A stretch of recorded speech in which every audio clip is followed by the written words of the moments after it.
നിലമ്പൂരിൽ ആരാണ് ജയിക്കാൻ പോകുന്നത്? എല്ലാവരും ഉത്കണ്ഠയോടെ കാത്തിരിക്കുകയാണ് ആ ഉത്തരത്തിനു വേണ്ടി. അതിനാവട്ടെ ഇനിയും 3 ദിവസങ്ങൾ ബാക്കി കിടക്കുന്നു. പക്ഷേ ഇതാ സോഷ്യൽ മീഡിയയിലൂടെ തിരഞ്ഞെടുപ്പ് പ്രവചന താരമായ നമ്മുടെ സ്വന്തം റാഷിദ് സിപിയുടെ പ്രവചനം എത്തിയിരിക്കുന്നു. സഖാക്കൾ ഞെട്ടേണ്ട. റാഷിദ് സിപി പ്രവചിക്കുന്നു സ്വരാജ് 8 നിലയിൽ പൊട്ടുമെന്ന്. വെറുതെ അങ്ങ് പറയുകയല്ല, വോട്ടിംഗ് ശതമാനത്തിന്റെ കണക്കുകൾ വരെ നിരത്തിയാണ് റാഷിദിന്റെ പ്രവചനം. അതായത് UDFന് ലഭിക്കാവുന്ന വോട്ടുകൾ 46.5% മുതൽ 49% വരെ എന്നാണ് റാഷിദ് പറയുന്നത്. LDFനാവട്ടെ 40.5% മുതൽ 43% വരെ വോട്ടുകൾ മാത്രമേ കിട്ടാൻ സാധ്യതയുള്ളൂ. PV അൻവറിന് 4.5% മുതൽ 7% വരെയും BJP സ്ഥാനാർത്ഥിക്ക് 4% മുതൽ 6.5% വരെയും.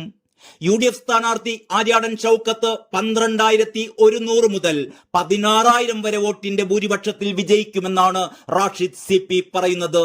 എന്തുകൊണ്ടാണ് ഇത്രയും ഉറപ്പിച്ചു പറയുന്നത് എന്ന ചോദ്യത്തിനുള്ള ഉത്തരവും നൽകിയിട്ടുണ്ട്. നിലമ്പൂരിന്റെ സമീപകാല ചരിത്രത്തിൽ ലീഗിന്റെയും കോൺഗ്രസിന്റെയും പൊളിറ്റിക്കൽ വോട്ടുകൾ ഒറ്റക്കെട്ടായി പോൾ ചെയ്യപ്പെട്ടു. ഒപ്പം സർക്കാർ വിരുദ്ധ വോട്ടുകളും. അത്തരം സാഹചര്യങ്ങളിൽ വ്യക്തിഗത മികവ് കൊണ്ട് മാത്രം പിടിച്ചു നിൽക്കാനാവില്ല എന്നാണ് റാഷിദ് സിപി പറയുന്നത്. അതേസമയം റാഷിദ് സിപിയുടെ ഈ ഫേസ്ബുക്ക് പോസ്റ്റിന് താഴെ നിരവധി പേരാണ് അവരുടെ കമന്റുകൾ നിരത്തിയിരിക്കുന്നത്. ശിഹാബ് താമരശ്ശേരി എഴുതുന്നത് ഇങ്ങനെയാണ്: നിങ്ങളുടെ പ്രവചനം ഇപ്രാവശ്യം തെറ്റും.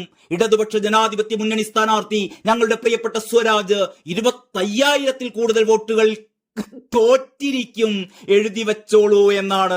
സഖാക്കൾ ആദ്യം ഇത് കേട്ടപ്പോൾ സന്തോഷിച്ചിട്ടുണ്ടാവും. പക്ഷേ ഈ ശിഹാബ് താമരശ്ശേരി പറയുകയാണ്, റാഷിദ് പറയുന്നത് പോലെ ഈ 12,100 മുതൽ 16,000 വരെ വോട്ടിന്റെ ഭൂരിപക്ഷമായിരിക്കില്ല. 25,000-ൽ കൂടുതൽ വോട്ടുകൾ ആര്യാടൻ ഷൗക്കത്ത് നേടിയിരിക്കും. അതായത് 25,000-ൽ കൂടുതൽ വോട്ടുകൾക്ക് ഞങ്ങളുടെ പ്രിയപ്പെട്ട സ്വരാജ് തോറ്റിരിക്കുമെന്നാണ്. സ്വരാജിന് എന്ത് മികവാണുള്ളത് എന്നാണ് അഭിഷേക് സുനിൽ ചോദിക്കുന്നത്. അതേസമയം സിദ്ദിഖ് സി വളാഞ്ചേരി പറയുന്നു, എന്ന് വെച്ചാൽ കോൺഗ്രസും ലീഗും ഒറ്റക്കെട്ടായാൽ UDFനെ മലബാറിൽ ആർക്കും തോൽപ്പിക്കാൻ കഴിയില്ലല്ലോ, അതാണ് സത്യമെന്ന്. സമീർ ബാബു എഴുതുന്നത് ഇങ്ങനെയാണ്: ആര്യാടൻ ഷൗക്കത്തിന് 49% വോട്ട് കിട്ടും. സ്വരാജിനാവട്ടെ 37% കിട്ടൂ. അൻവറിന് 7%, BJPക്ക് 5%, SDPIക്ക് 1.5%, മറ്റുള്ളവർ 0.5%. ഷൗക്കത്തിന്റെ ഭൂരിപക്ഷം 21,000 കടക്കുമെന്നാണ് സമീർ ബാബു എഴുതുന്നത്. അനൂപ് ഫിലിപ്സ് ആവട്ടെ എഴുതുന്നത് ഇങ്ങനെയാണ്: ഈ വ്യക്തിഗത മികവ് എന്നതുകൊണ്ട് ഉദ്ദേശിക്കുന്നത് എന്താണ്? വിക്കിപീഡിയയിൽ നിന്നടക്കം മീച്ചക്കോപ്പി അടിച്ച് പുസ്തകത്തിൽ എഴുതി പബ്ലിഷ് ചെയ്യുന്നതാണോ? ചന്ദ്രനിൽ നിന്ന് നോക്കിയാൽ ചൈനയിലെ വൻമതിൽ കാണാമെന്ന് പുസ്തകത്തിൽ അച്ചടിച്ച് പബ്ലിഷ് ചെയ്യുന്നതാണോ? ഭഗവാൻ ശിവന്റെയും പാർവതിയുടെയും പേരിൽ ഉണ്ടാക്കപ്പെട്ട പാർട്ടിയാണ് ശിവസേന എന്ന് കരുതിയിരിക്കുന്നതാണോ? ആകെ മൊത്തം ഊതി വീർപ്പിച്ച ഒരു ബലൂൺ മാത്രമാണ് സ്വരാജ്. അനിൽകുമാർ പൊങ്ങിലാട്ട് എഴുതുന്നത് ഇങ്ങനെയാണ്: UDFന് 85K 49%, LDFന് 64K 37%, PVA 11K 6.5%, SDPI 3K 1.5%, BJP 9K 5%, others 2K 1%. UDF lead 21K 21,000 ലീഡിന് UDF ജയിക്കുമെന്നാണ് അനിൽകുമാർ പൊങ്ങിലാട്ട് എഴുതുന്നത്. അതായത് ബ്രാക്കറ്റിൽ ഇങ്ങനെയും കൊടുത്തിട്ടുണ്ട്: UDF വോട്ട് 53% പോവാനുള്ള സാധ്യതയുമുണ്ട്. അപ്പോൾ ഭൂരിപക്ഷം 34K. എന്താ ചെയ്യുക? സത്യൻ പുലിക്കൽ എഴുതുന്നു, ഭൂരിപക്ഷം 20Kക്ക് മുകളിൽ പോകാനാണ് സാധ്യത.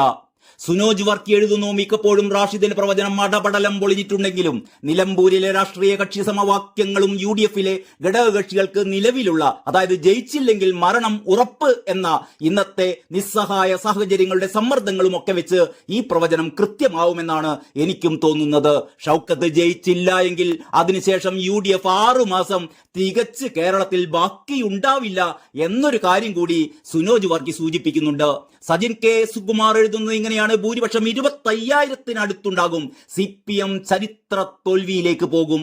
മുഹമ്മദ് ഷബീർ എഴുതുന്നു, നിയുക്ത ചേലക്കര MLA രമ്യ ഹരിദാസിനും ഹരിയാന മുഖ്യമന്ത്രി ഭൂപീന്ദർ സിംഗ് ഹൂഡയ്ക്കും അഭിവാദ്യങ്ങൾ എന്നാണ്. കാരണം നേരത്തെ റാഷിദ് സിപി രമ്യ ഹരിദാസും ഭൂപീന്ദർ സിംഗും ഒക്കെ ജയിക്കുമെന്ന് പ്രവചിച്ചിരുന്നു. അതങ്ങനെ കിടക്കട്ടെ. ഏതായാലും നിലമ്പൂരിലെ ഈ പ്രവചനത്തിന് തൊട്ടു മുമ്പ് റാഷിദ് സിപ്പി ഫേസ്ബുക്കിൽ ഇങ്ങനെയും എഴുതിയിരുന്നു. 2021 അൻവറിസത്തിനെതിരെ കൂടിക്കുത്തിയ വോട്ടായിരുന്നു UDFന് കിട്ടിയ 45.34% വോട്ട്. അന്നത്തെ അൻവറിന് സാധ്യമാവാത്തത് ഇന്നത്തെ അൻവറിന് എങ്ങനെയാണ് സാധ്യമാവുക? അതായത് നിലവിൽ അൻവർ പിടിക്കുന്ന വോട്ടിന്റെ നഷ്ടം ഇടതുപക്ഷത്തിന് തന്നെയായിരിക്കും, മറിച്ചൊരു സാധ്യതയുമില്ല. ഈ കുറിപ്പിന് പിന്നാലെയാണ് റാഷിദ് കൃത്യമായ പ്രവചനം വ്യക്തതയോടെ തന്നെ നൽകിയിരിക്കുന്നത്. മുമ്പ് വടകരയിൽ ശൈലജ ടീച്ചറിനെ വീഴ്ത്തി ഷാഫി പറമ്പിൽ എത്ര വോട്ടിന്റെ ഭൂരിപക്ഷത്തിന് വിജയിക്കുമെന്ന് കൃത്യമായി പറഞ്ഞ താരമായിരുന്നു റാഷിദ്. അതിനു മുമ്പ് രണ്ടാം പിണറായി സർക്കാർ എത്ര സീറ്റുകൾ നേടിയായിരിക്കും തുടർ ഭരണത്തിൽ വരാൻ പോകുന്നതെന്ന് കൂടി റാഷിദ് കൃത്യമായി പ്രവചിച്ചിരുന്നു. അങ്ങനെ നിരവധിയായ തിരഞ്ഞെടുപ്പ് പ്രവചനങ്ങൾ. ഇതിനിടെ ചേലക്കര ഉപതെരഞ്ഞെടുപ്പിൽ രമ്യ ഹരിദാസ് വിജയിക്കുമെന്ന് റാഷിദ് പ്രവചിച്ചിരുന്നുവെങ്കിലും അത് തെറ്റിപ്പോയി. പക്ഷേ അവിടെ ഇടതുപക്ഷ സ്ഥാനാർത്ഥിയുടെ വിജയം മുൻ വിജയങ്ങളെയൊക്കെ അപേക്ഷിച്ച് ഏറ്റവും നിറം മങ്ങിയതായിരുന്നു. ഭൂരിപക്ഷം പകുതിയോളവും കുറഞ്ഞു.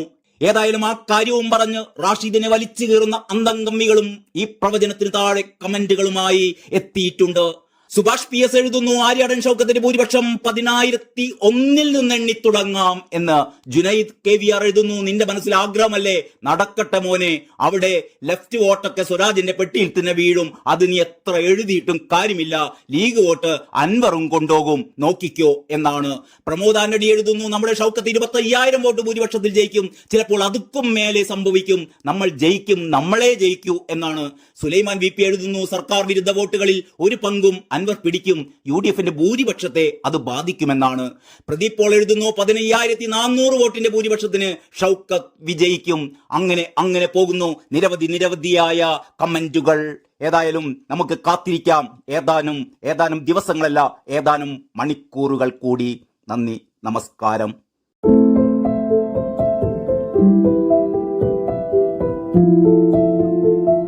Thank you.